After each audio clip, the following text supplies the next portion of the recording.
What's up, y'all? It's Ty. In this video today, we're going to be going over my top 10 power forwards right now in NBA 2K25 MyTEAM. Now, a little disclaimer before this thing starts. Look, again, this is my top 10 list. Yes, I love hearing your guys' thoughts and comments down below about how horrible my list is. But guess what? It's my list for a reason. For example, I like Robert Covington at the small forward position more than, dark matter KD. It's what it is, right? It's my personal preference on these things. So, again, if you don't like the list, that's fine. Leave your comment down below. But this is my top 10 power forwards in the game. And again, everything is subjective, right? Just because, I think that's the right word. Just because it's my, list doesn't mean it's going to necessarily agree with your opinions. For example, when you're comparing dark matter Kareem to, the 100 overall Kristaps Porzingis, or dark matter Shaq compared to D-Rob dark matter. It's all preference based. I'm telling you that right now. Like, again, it's all preference based. Now, starting off at my number 10 is 100 overall Chris Bosh. Now, Chris Bosh was absolutely not worth getting in the signature festival, basically the festival event. He was not worth getting. However, if you got Chris Bosh, I can't hate on the card a whole ton. It came down to, do I like Chris Bosh or Anthony Davis more? And I think I do like Chris Bosh just slightly more, not a ton more, but just slightly more. He's a little bit taller. I don't love his release. I think his release, is just weird. D-Book dribble style is smooth. I think the card's fine. He's going to knock down shots. His defense is going to be immaculate. He's got hot spots from everywhere. No, I don't think he's perfect necessarily, but I do think, if you do use Chris Bosh and you get the hang of the card, you're going to somewhat like Chris Bosh and enjoy using him, coming in at my number 10. Next up at my number 9, we've got the dark matter Hakee Elijahan. And here's where people are already getting mad. What, Ty? How do you have Hakeem over Chris Bosh? Look, it's all preference based. In my opinion, from what I've seen, I absolutely love Hakee Elijahan.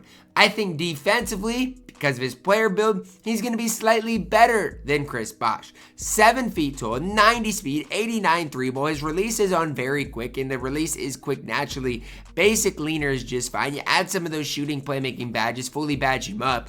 I absolutely love what Hakee Elijahan does provide for you guys on the floor.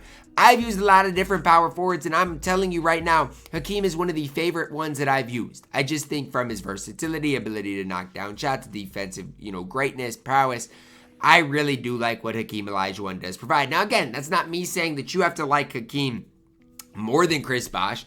I'm just saying for me, he ranks higher. At my number 8, we're plugging in the new Alex Sarr card. Now, Alex Sarr is an intriguing card for a variety of reasons. We got to start with the fact that he is 7'1".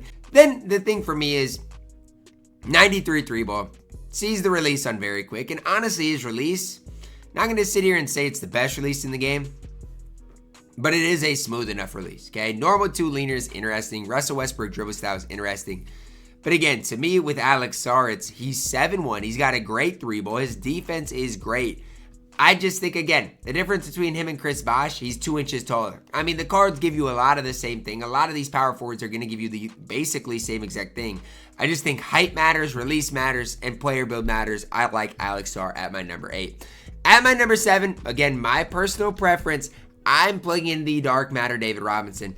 I don't mind the D-Rob upper. That's what I want to start with. I don't mind the D-Rob upper, and the dark matter David Robinson has 96 speed. You look at Sarr, you look at Hakeem, their speeds are not nearly what David Robinson's is. Plus, again, I don't mind that release. You're looking at D-Rob on very quick, I like. 96 speed, 92 3-ball. The rest of the stats look like, that invincible type level.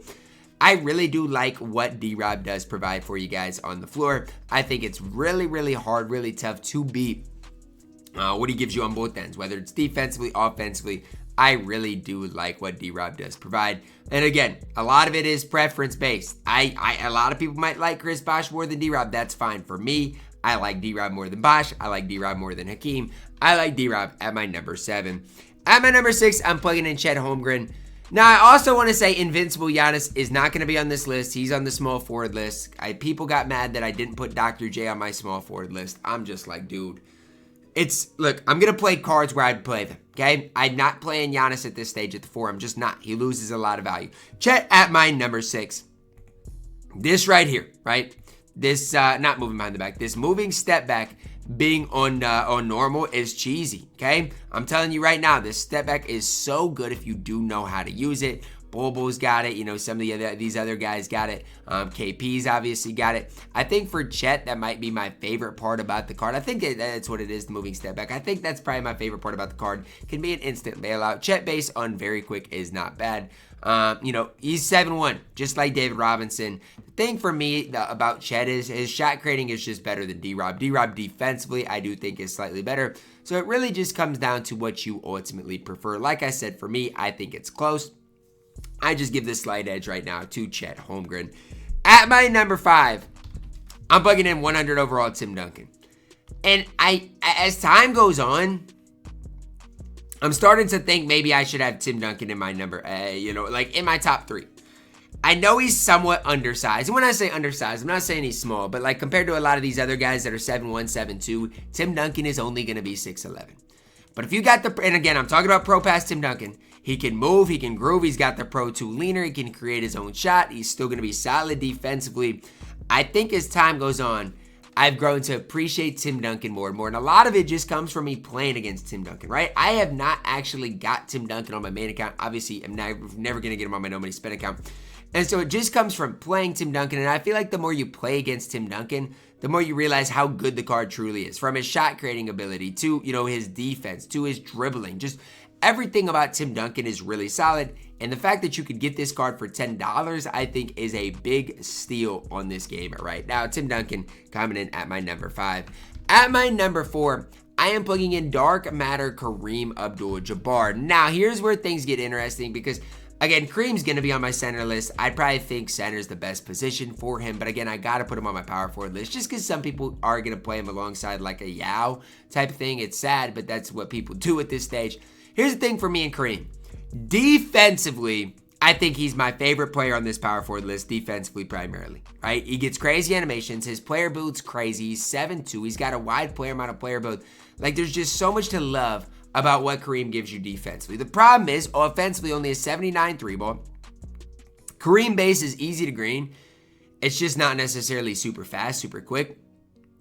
And so I think that's the one thing for Kareem is, you got to prioritize, do you want defense, do you want offense? Because if you want a guy that's going to be able to create your own shot, you're probably going to like Tim Duncan more than Kareem. If you're just looking for a guy to be great defensively, you're probably going to like Kareem more than Tim Duncan. I think it's really tough. I think it's, you know, a debate that could go either way. I have Kareem slightly higher at my number 4.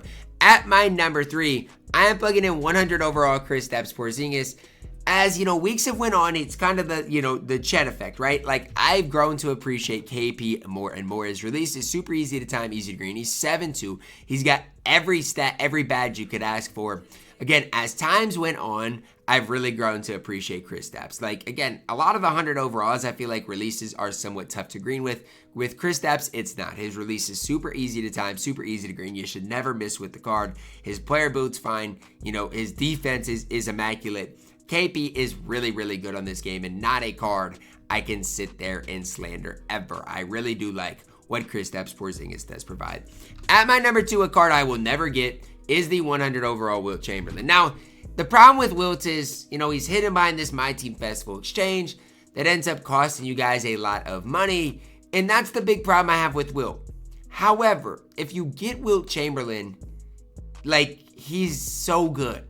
People even said it with this Galaxy Opal Wilt. There's just certain animations that Wilt Chamberlain gets that you're just like, are you kidding me? Are you serious? Like, Galaxy Opal Wilt should not even be really playable at this stage, but the card's still good. As far as 100 overall, Wilt, still one of the best cards on this entire game. Claxton base on very quick with the GG Jackson upper. You know, it seems weird, but it's such a good release for Wilt Chamberlain. Pro 2 leaner as well as the Russell Westbrook dribble style.